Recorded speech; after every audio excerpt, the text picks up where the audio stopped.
എല്ലാവർക്കും ഇൻഫിനിറ്റ് എഡ്യൂവിൻ്റെ ഒരു പുതിയ വീഡിയോയിലേക്ക് സ്വാഗതം. Draw a rhombus of side 6 cm and one angle 60 degree. Then draw a right triangle of same area എന്ന് പറയുന്നത്. അപ്പോൾ നമുക്ക് ആദ്യം റോംബസ് വരയ്ക്കാം. റോംബസ് ഓഫ് സൈഡ് 6 cm എന്നാണ് പറഞ്ഞിരിക്കുന്നത്. അപ്പം ആദ്യം 6 cm ഉള്ള ഒരു സൈഡ് 6 cm. അപ്പോൾ നമ്മൾ കോമ്പസിൽ 6 cm അളന്നു. Then one angle is 60 degree. One angle is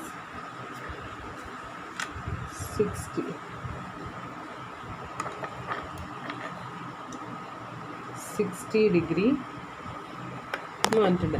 rhombus ആയതുകൊണ്ട് എല്ലാ സൈഡ്സും 60 ആണല്ലേ, 60 ഓൾ സൈഡ് 60 ഡിഗ്രി എന്ന്. ഓഫ് സൈഡ് 6 cm എന്നാണ് പറഞ്ഞേക്കുന്നത്. അപ്പം ആ 6 നമ്മൾ 60 ഡിഗ്രിയിൽ മാർക്ക് ചെയ്തു.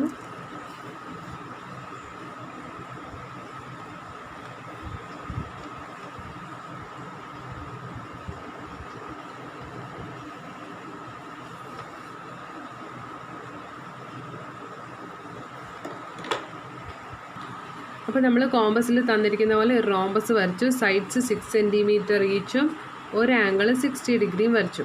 ഇനി draw a right triangle of same area എന്നാണ് പറയുന്നത്. റൈറ്റ് ട്രയാങ്കിളാണ് വരയ്ക്കേണ്ടത്. അതും നേരത്തെ പോലെ തന്നെ വരയ്ക്കേണ്ടത്, ഒരു വ്യത്യാസവും. ആദ്യം നമ്മളൊരു ഡയഗണൽ വരച്ചു. ആ റോംബസിന് ഒരു ഡയഗണൽ വരച്ചു. അതിന് പാരലായിട്ടൊരു ലൈൻ വരച്ചു, ഒരു പാരലൽ ലൈൻ വരച്ചു. ആ സൈഡിനോട് പാരലായിട്ട് അത് കോമ്പസ് വെച്ചു. അതിൻ്റെ മേലെ സ്കെയിൽ വെച്ചു. സ്കെയിൽ അനങ്ങാണ്ട് മൂവ് ചെയ്തു.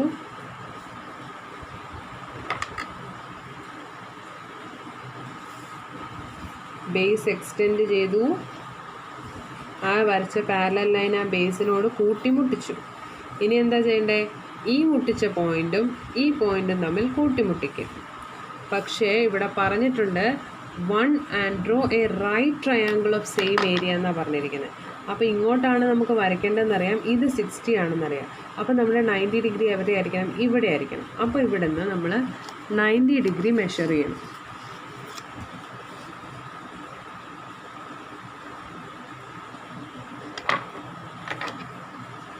ഇതാണ് 90 ഡിഗ്രി. അപ്പോൾ ഈ വൺ ആംഗിൾ 90 ഡിഗ്രി. അപ്പോൾ ഇതാണ് 90 ഡിഗ്രി കിട്ടേണ്ടത്. അപ്പോൾ എന്താ? വൺ ആംഗിൾ ഈ 60 ഡിഗ്രി, ഒന്ന് ഇതും ഒന്ന് ഈ ആംഗിളും ഒന്ന് ഈ ആംഗിളാണ്. നമുക്കറിയാം sum of the angles of a triangle 180 ആണ്. അപ്പോൾ ഇത് 90 വരണമെങ്കിൽ എന്ത് വേണം? ഈ ജോയിൻ ചെയ്ത പാർട്ട് 30 ആയിരിക്കണം. നമുക്ക് നോക്കാം 30 ആണോ? അതെ, ഇത് 30 ആണ്. അപ്പോൾ ഇത് 30 ആയതുകൊണ്ട് ഈ ആംഗിൾ 30 ഡിഗ്രി ആണോ എന്ന് മെഷർ ചെയ്യണം. അത് മെഷർ ചെയ്തപ്പോൾ എനിക്ക് 30 ഡിഗ്രി കിട്ടി.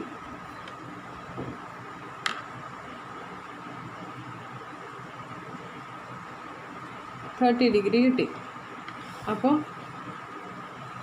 ഇത് 30 ഡിഗ്രി. അപ്പോൾ ഇത് 60, ഇത് 30, അപ്പോൾ 90. അപ്പോൾ ഈ ആംഗിൾ എത്രയായിരിക്കും? ഓട്ടോമാറ്റിക്കലി 90 ഡിഗ്രി ആയിരിക്കും. അപ്പോൾ നമുക്ക് കിട്ടിയ ട്രയാങ്കിൾ ഏതാ? ഒരു റൈറ്റ് ആംഗിൾ ട്രയാങ്കിളാണ്. അപ്പോൾ റോംബസിനെ നമ്മൾ ട്രയാങ്കിൾ ആക്കിയപ്പോൾ റൈറ്റ് ആംഗിൾ ട്രയാങ്കിളാണ് കിട്ടിയത്. അടുത്ത question, draw A regular pentagon and then A triangle of same area, calculate the area ആണ്. അപ്പോൾ ഒരു പെൻറ്റഗൺ വരയ്ക്കുക, അതിൻ്റെ ഏരിയയോട് ഈക്വൽ ആയിട്ടുള്ള ട്രയാങ്കിൾ വരയ്ക്കുക എന്ന് പറഞ്ഞേക്കുന്നത്. ആദ്യം നമുക്കൊരു പെൻറ്റഗൺ വരയ്ക്കാം. പെൻറ്റഗൺ എന്ന് പറഞ്ഞത് 5 സൈഡഡ് ഫിഗറാണ്. ഞാനിവിടെ ഒരു പെൻറ്റഗൺ വരയ്ക്കുകയാണ്.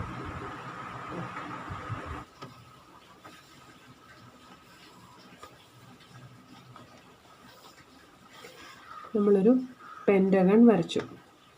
ഇനി നമ്മൾ അതിൻ്റെ കറക്റ്റ് കറസ്പോണ്ടിങ് ആയിട്ട് ഈക്വൽ ഏരിയ ഉള്ളത് വരയ്ക്കണം എന്ന് പറഞ്ഞു.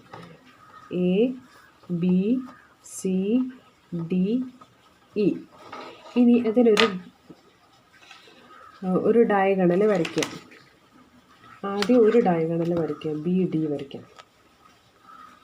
BD എന്ന് പറയുന്ന ഒരു ഡയഗണൽ വരച്ചു. ദെൻ എന്ത് ചെയ്യണം? ബി ഡി വരച്ചാൽ അതിന് ഓപ്പോസിറ്റ് ആയിട്ടുള്ള വെർട്ടെക്സിൽ കൂടെ നമ്മൾ എന്ത് വരയ്ക്കണം? ഒരു പാരലൽ ലൈൻ വരയ്ക്കണം. പാരലൽ ലൈൻ വരയ്ക്കാം. ഇതിന് പാരലലായിട്ടാണ് വരയ്ക്കേണ്ടത്. അപ്പോൾ ഇവിടെ ഇതിൻ്റെ മേലെ സെറ്റ് സ്ക്വയർ വെക്കുക.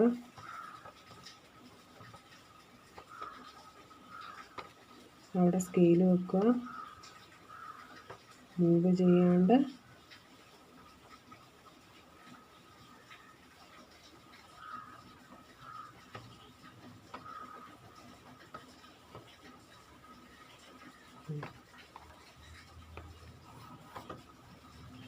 പാരലൽ ലൈൻ വരയ്ക്കാം. നമ്മൾ നേരത്തെ ചെയ്തില്ല. ആ പാരലൽ ലൈൻ ബേസിൽ ടച്ച് ചെയ്യാൻ വേണ്ടി നമ്മൾ ബേസിനെ എക്സ്റ്റെൻഡ് ചെയ്തു. എന്നിട്ട് ആ പാരലൽ ലൈൻ ബേസിലേക്ക് ടച്ച് ചെയ്തു. ടച്ച് ചെയ്ത് കഴിഞ്ഞ് എന്ത് ചെയ്യണം? ഈ ലൈനുമായിട്ട് അത് മുട്ടിക്കണം. എന്നിട്ട് ആ പോയിന്റ് ഞാൻ എഫ് എന്ന് പേരിട്ടു. ഇനി ആ എഫിനെ ഡി എഫും ആയിട്ട് ജോയിൻ ചെയ്തു. അപ്പം നമുക്ക് കിട്ടിയത് എന്താ? ഒരു ക്വാഡ്രിലാറ്ററലാണ് കിട്ടും അല്ലേ?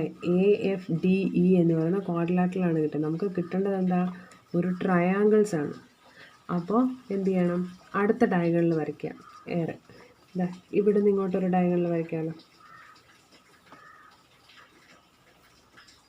അടുത്ത ഡയഗണൽ വരച്ചു. ഇനി അതിന് പാരലലായിട്ട് ഇയിലൂടെ ഒരു പാരലൽ ലൈൻ വരയ്ക്കുക.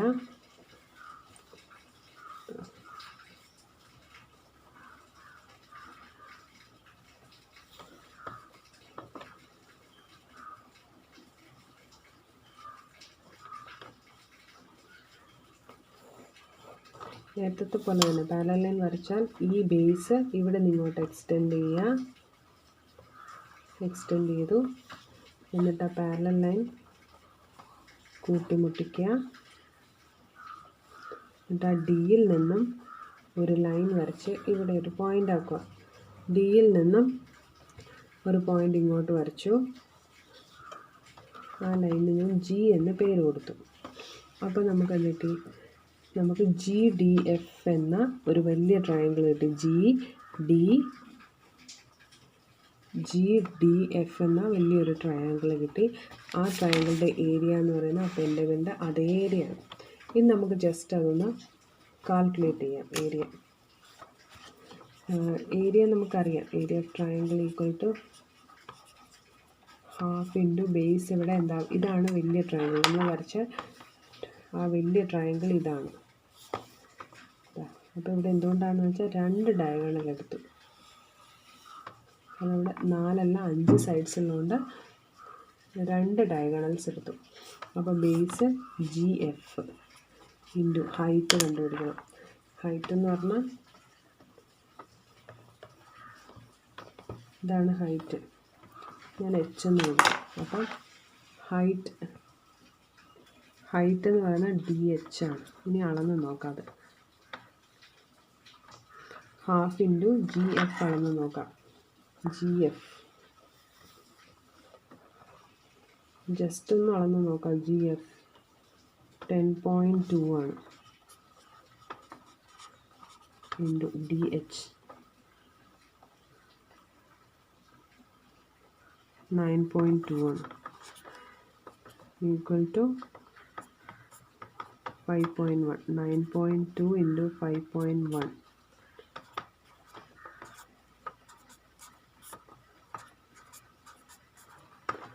46.92. ഇതാണ് ഈ ട്രയാങ്കിളിൻ്റെ area.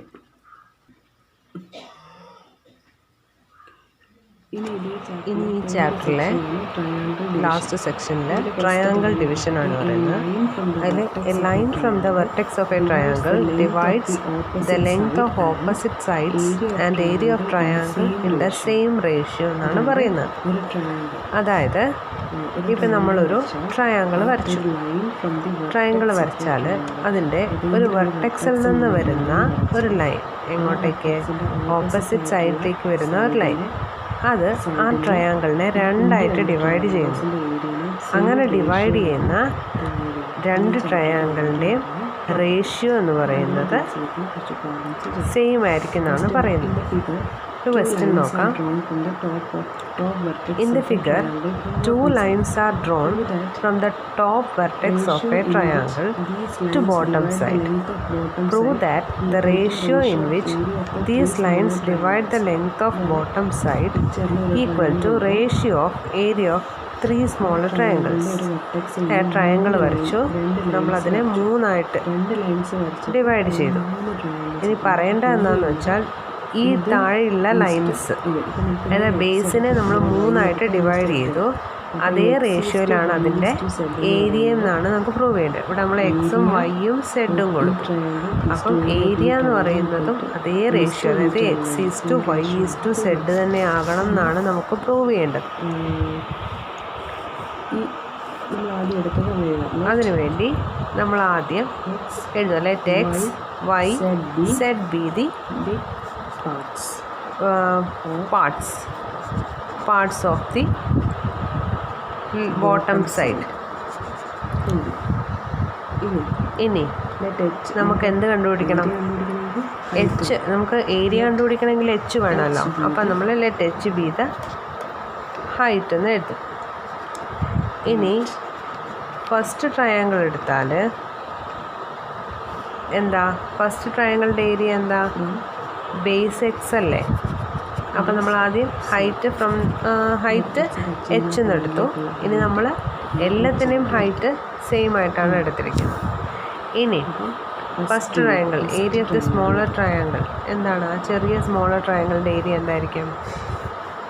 Half into base into height ആണ് അല്ലേ? അപ്പം നമുക്ക് ആദ്യം എഴുതാം area of the first triangle, first portion എത്രയാ? ഹാഫ് ഇൻറ്റു ഇവിടെ ബേസ് എത്ര? X into height H. Height എല്ലാത്തിൻ്റെയും സെയിം ആണ്. അപ്പോൾ ഹാഫ് എക്സ് എച്ച് എന്ന് കിട്ടി. അടുത്തത് അതേപോലെ കണ്ടുപിടിക്കുക area of the second part. Area of the second part എന്തായിരിക്കും? Area of the second part equal to half into Y into H, അതായത് വൈ എച്ച് ബൈ ടു. ഇവിടെ വൈ ബേസും എച്ച് ഹൈറ്റും equal to Y H by two എന്ന് കിട്ടി. ഇനി third പാർട്ടോ? Area of the third part എന്തായിരിക്കും? ഹാഫ് ഇൻറ്റു വൈക്ക് പകരം അവിടെ എന്താ? Z into H by two. അപ്പം സെഡ് എച്ച് ബൈ ടു എന്ന് കിട്ടി. ഇവിടെ നോക്കുക, എല്ലായിടത്തും എന്താ? നമുക്കിതിനെ അതിൻ്റെ പ്രൂവ് ചെയ്യേണ്ട എന്താ? X h y H by two z H by two. ഇതിൻ്റെ എല്ലാ ratio x is to y is to z എന്നാണ് നമുക്ക് പ്രൂവ് ചെയ്യേണ്ടത്. അപ്പോൾ അതിനു വേണ്ടി നമ്മൾ എന്ത് ചെയ്തു? എടുത്തു x h by two, Y H by two and z H by two. ഇതിലെല്ലാം കോമൺ എന്താ? നമുക്ക് നോക്കാം. X h by two is to Y H by two is to z H by two. ഇതിലെല്ലാം 2 കോമൺ ആണ് അല്ലേ? പിന്നെന്താ? Height same ആണ്. അപ്പോൾ അതും ക്യാൻസലായി. അപ്പോൾ നമുക്ക് ആൻസർ കിട്ടി എന്താ? X is to y is to z എന്ന്. അപ്പോൾ നമ്മൾ നേരത്തെ പറഞ്ഞ പ്രോപ്പർട്ടി സോൾവ് ആയി. ഇപ്പോൾ പ്രോപ്പർട്ടി ക്ലിയർ ആയില്ലേ? അതായത് ഇതിൽ നിന്ന് വരുന്ന ലൈൻസ് ബേസിനെ ഏത് റേഷ്യോയിൽ സ്പ്ലിറ്റ് ചെയ്യുന്നോ അതേ റേഷ്യോയിലാണ് ആ ഫോം ചെയ്യുന്ന ട്രയാങ്കിൾസിൻ്റെ ഏരിയനെയും സ്പ്ലിറ്റ് ചെയ്തിരിക്കുന്നത്.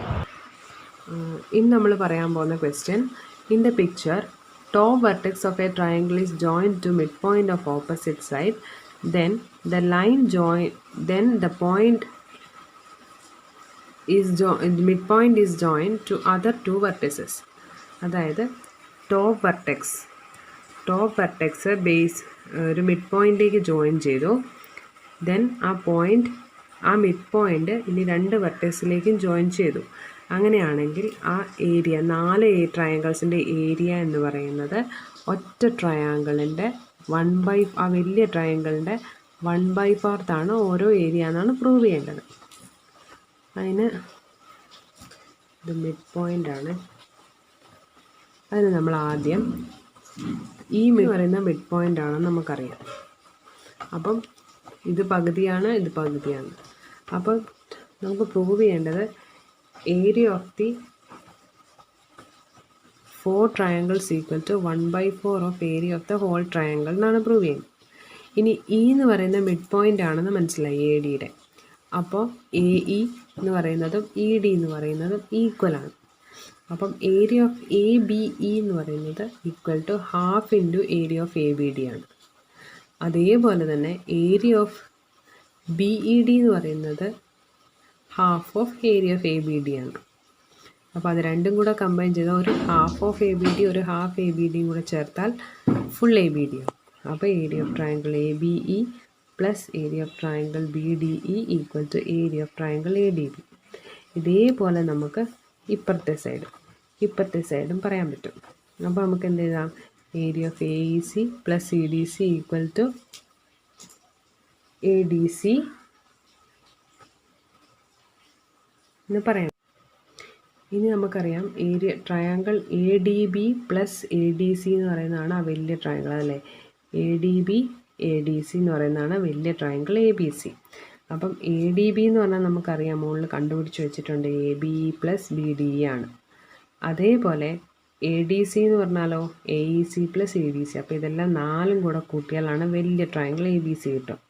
അപ്പോൾ ഇതിൽ നമുക്ക് എന്ത് മനസ്സിലാക്കും? ഏരിയ ഓഫ് ഏതെങ്കിലും ആ കുഞ്ഞ് ട്രയാങ്കിൾ ഈക്വൽ ടു ഈ 4 എണ്ണം കൂട്ടിയാലാണ് വലുത് കിട്ടുക. ആ 4ൻ്റെ ഏരിയ ഈക്വലാണ്. അതുകൊണ്ട് 1/4 ഓഫ് ആ വലിയ ട്രയാങ്കിളാണ് ഓരോ ചെറിയ ട്രയാങ്കിളുടെയും ഏരിയ.